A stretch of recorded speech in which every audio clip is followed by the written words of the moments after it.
और मौसम हो रहा है कुछ इस तरह का, एकदम क्लियर है, थोड़े थोड़े बादल है बस। ए बाछी, आ ले ले ले।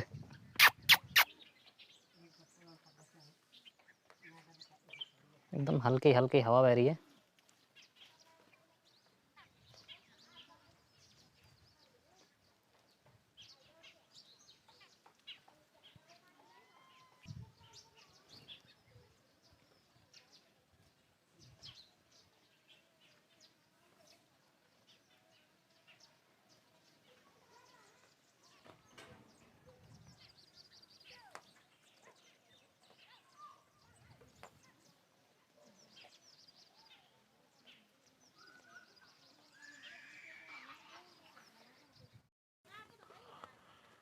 तो जय श्री राम, जय श्री कृष्णा, हर हर महादेव। तो परसों में रामायण पढ़ रहा था, जो कि मुझे पता था कि रामायण है हमारे घर में, लेकिन मैंने कभी पढ़ी नहीं थी। और मैं बोल ही रहा था कि हर किसी के घर में रामायण होनी चाहिए और श्रीमद् भगवत गीता भी होनी चाहिए। और ये संयोगी है कि मुझे आज गीता भी मिल गई है, श्रीमद् भगवत गीता भी मिल गई है। ये देखिए,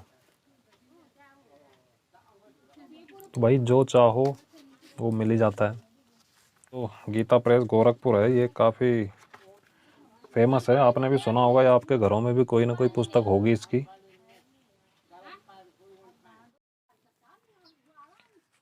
तो ये है श्रीमद् भगवत गीता का पहला पेज। इस पेज के तो किसी परिचय की ज़रूरत नहीं है, पेज को देखते ही आप समझ जाते हैं कि यहाँ पे क्या हो रहा है। यहीं पे पूरी भगवत गीता का पाठ श्री कृष्ण अर्जुन को समझाया था, यानी कि कृष्ण ने जो उपदेश अर्जुन को दिया था वही श्रीमद् भगवत गीता कहलाया है। और ये मोटे अक्षरों में है और इसकी कीमत है मात्र 25 रुपये। तो बहुत सस्ती है भैया ये, इसको तो आप खरीद सकते हैं यार। 25 रुपये में तो आजकल एक बीड़ी का बंडल ही आ रहा है।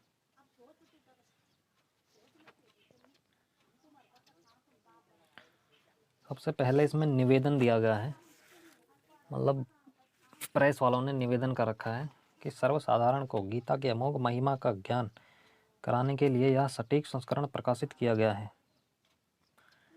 इसमें गीता के प्रत्येक अध्याय का महात्म्य, मूल पाठ और उसके साथ ही उस अध्याय का सरल भाषा में अर्थ भी दिया गया है। ओके, इसमें भैया मोटे टाइप में दिया गया है ताकि आप आसानी से पढ़ सकते हैं। यह महात्म्य पद्म पुराण के उत्तरखंड अध्याय 174 से 192 तक से लिया गया है। ओके,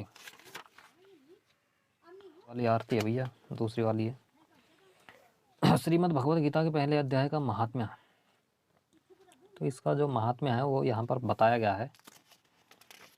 श्री पार्वती जी ने कहा, भगवान आप सब तत्वों के ज्ञाता है, आपकी कृपा से मुझे श्री विष्णु संबंधी नाना प्रकार के धर्म सुनने को मिले जो समस्त लोक का उद्धार करने वाले हैं। देवेश, अब मैं गीता का महात्म्य सुनना चाहती हूँ जिसका श्रवण करने से श्री हरि में भक्ति बढ़ती है। ओके, तो ये महादेव जी बोले, जिनका श्री विग्रह अलसी के फूल की भांति श्याम वर्ण का है, पक्षराज गरुड़ ही जिनके वाहन हैं, जो अपनी महिमा से कभी च्युत नहीं होते तथा शेषनाग की शैया पर शयन करते हैं, उन भगवान महाविष्णु की हम उपासना करते हैं। एक समय की बात है, मूर्ख दैत्य के नाशक भगवान विष्णु शेषनाग के रमणीय आसन पर सुखपूर्वक विराजमान थे। उस समय समस्त लोगों को आनंद देने वाली भगवती लक्ष्मी जी ने आदरपूर्वक प्रश्न किया। श्री लक्ष्मी जी ने पूछा, भगवान आप संपूर्ण जगत का पालन करते हुए भी एक ऐश्वर्य के प्रति उदासीन से होकर जो इस क्षीर सागर में नींद ले रहे हैं, इसका क्या कारण है? श्री भगवान बोले, सुमुखी मैं नींद नहीं लेता हूँ, अपितु तत्व का अनुसरण करने वाली अंतर्दृष्टि के द्वारा अपने ही माहेश्वर तेज का साक्षात्कार कर रहा हूँ। देवी, यह वही तेज है जिसका योगी पुरुष कुशाग्र बुद्धि के द्वारा अपने अंतःकरण में दर्शन करते हैं तथा जिसे मीमांसक विद्वान वेदों का सार तत्व निश्चित करते हैं।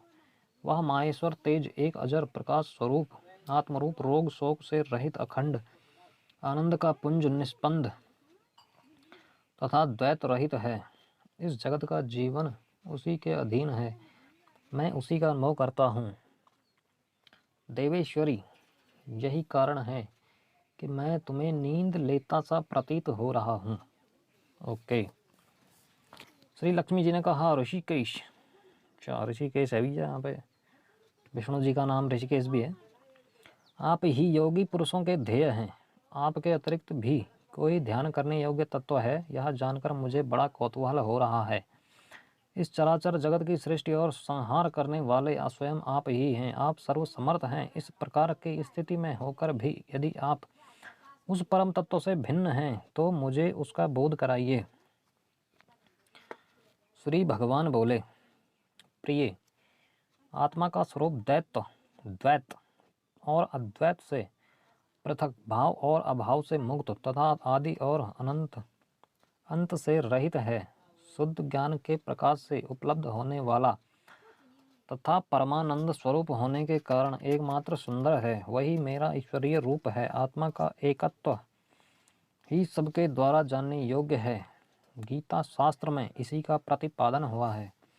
अमित तेजस्वी भगवान विष्णु के ये वचन सुनकर लक्ष्मी देवी ने शंका उपस्थित करते हुए कहा, भगवान, यदि आपका स्वरूप स्वयं परमानंदमय और मन वाणी की पहुँच के बाहर है तो गीता कैसे उसका बोध कराती है? मेरे इस संदेह का आप निवारण कीजिए। श्री भगवान बोले, सुंदरी, सुनो, मैं गीता के अपनी स्थिति का वर्णन करता हूँ। क्रमशः 5 अध्यायों को तुम 5 मुख जानो, 10 अध्यायों को 10 भुजाएं समझो तथा 1 अध्याय को उदर और 2 अध्यायों को दोनों चरण कमल जानो।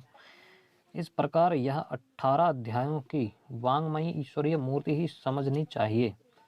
यह ज्ञान मात्र से ही महान पातकों का नाश करने वाली है।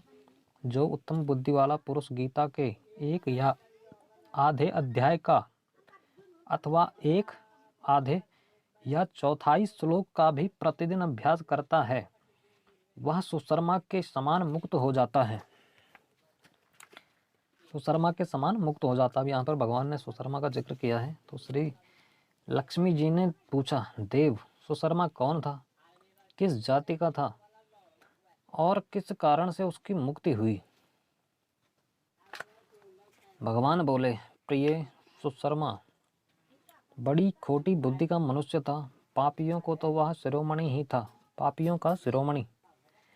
उसका जन्म वैदिक ज्ञान से शून्य एवं क्रूरता पूर्ण कर्म करने वाले ब्राह्मणों के कुल में हुआ था। वह न ध्यान करता था, न जप, न होम करता था, न अतिथियों का सत्कार करता था।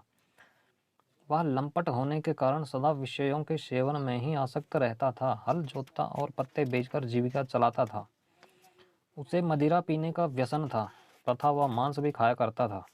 इस प्रकार उसने अपनी जीवन का दीर्घकाल व्यतीत कर दिया। एक दिन मूढ़ बुद्धि सुशर्मा पत्ते लाने के लिए किसी ऋषि की वाटिका में घूम रहा था। इसी बीच काल रूपधारी काले सांप ने उसे डस लिया। सुशर्मा की मृत्यु हो गई। तदनंतर वह अनेक नरकों में वहाँ की यातनाएं भोगकर मृत्यु लोक में लौट आया और वहाँ बोझ ढोने वाला बैल हुआ। उस समय किसी पंगु ने अपने जीवन को आराम से व्यतीत करने के लिए उसे खरीद लिया। बैल ने अपने पीठ पर पंगु का भार ढोते हुए बड़े कष्ट से 7-8 वर्ष बिताए। एक दिन पंगु ने किसी ऊंचे स्थान पर बहुत देर तक बड़ी तेजी के साथ उस बैल को घुमाया। इससे वह थककर बड़े वेग से पृथ्वी पर गिरा और मूर्छित हो गया। उस समय वहां कौतूहलवश आकृष्ट हो बहुत से लोग एकत्रित हो गए। उस जन समुदाय में किसी पुण्यात्मा व्यक्ति ने उस बैल का कल्याण करने के लिए उसे अपना पुण्य दान किया। तत्पश्चात कुछ लोगों ने ये अपने अपने पुण्यों को याद करके उसे उसके लिए दान किया। उस भीड़ में एक वैश्या भी खड़ी थी। उसे अपने पुण्य का पता नहीं था तो भी उसने लोगों की देखा देखी उस बैल के लिए कुछ त्याग किया। तदनंतर यमराज के दूत उस मरे हुए प्राणी को पहले यमपुरी में ले गए। वहां यह विचार कर कि वह वैश्या के दिए हुए पुण्य से पुण्यवान हो गया है, उसे छोड़ दिया गया। ओके। फिर वह भूलोक में आकर उत्तम कुल और शील वाले ब्राह्मणों के घर में उत्पन्न हुआ। उस समय भी उसे अपने पूर्व जन्म की बातों का स्मरण बना रहा। बहुत दिनों के बाद अपने ज्ञान को बहुत दिनों के बाद अपने अज्ञान को दूर करने वाले कल्याण तत्व का जिज्ञासु होकर वह उस वैश्या के पास गया और उसके दान की बात बतलाते हुए उसने पूछा, तुमने कौन सा पुण्यदान किया था? वैश्या ने उत्तर दिया, वह पिंजरे में बैठा हुआ तोता प्रतिदिन कुछ पढ़ता है, उससे मेरा अंतःकरण पवित्र हो गया है, उसी का पुण्य मैंने तुम्हारे लिए दान किया था। इसके बाद उन दोनों ने तोते से पूछा। तब उस तोते ने अपने पूर्व जन्म का स्मरण करके प्राचीन इतिहास कहना आरंभ किया। शुक बोला,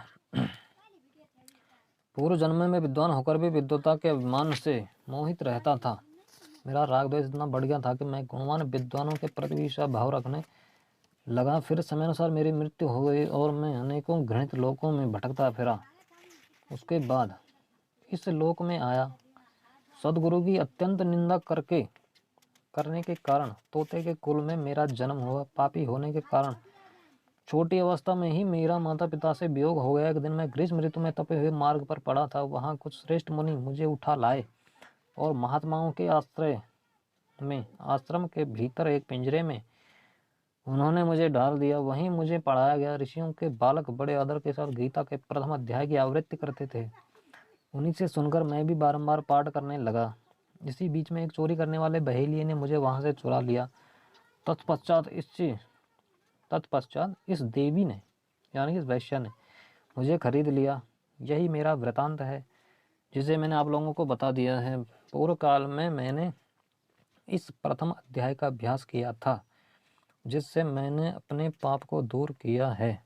फिर उसी से इस वैश्या का भी अंतःकरण शुद्ध हुआ है और उसी के पुण्य से ये द्विज श्रेष्ठ सुशर्मा भी पाप मुक्त हुए हैं।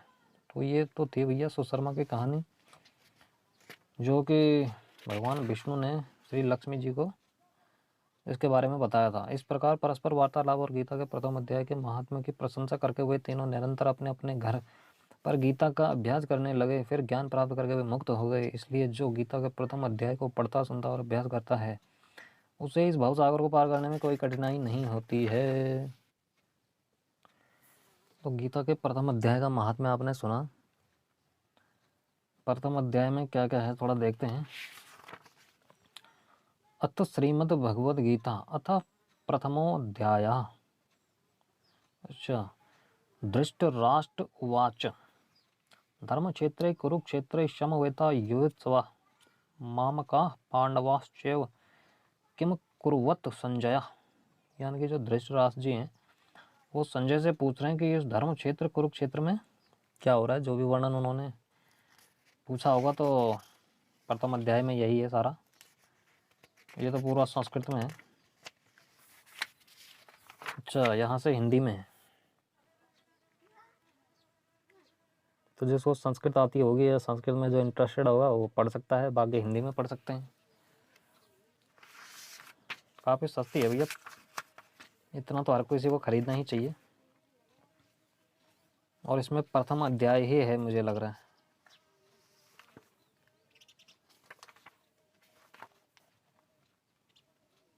अच्छा, इसमें तो सारे 11वां अध्याय, तो प्रथम ही नहीं है, इसमें तो सारे अध्याय हैं।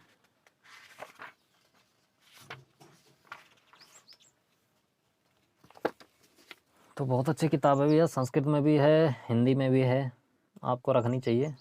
और जब भी मन करे स्वाध्याय करने का तो अवश्य पढ़ें, यही हमारा धर्म है। और प्रथम अध्याय का महत्व क्या है वो तो मैंने आपको बता ही दिया है। जय श्री राम, जय श्री कृष्ण।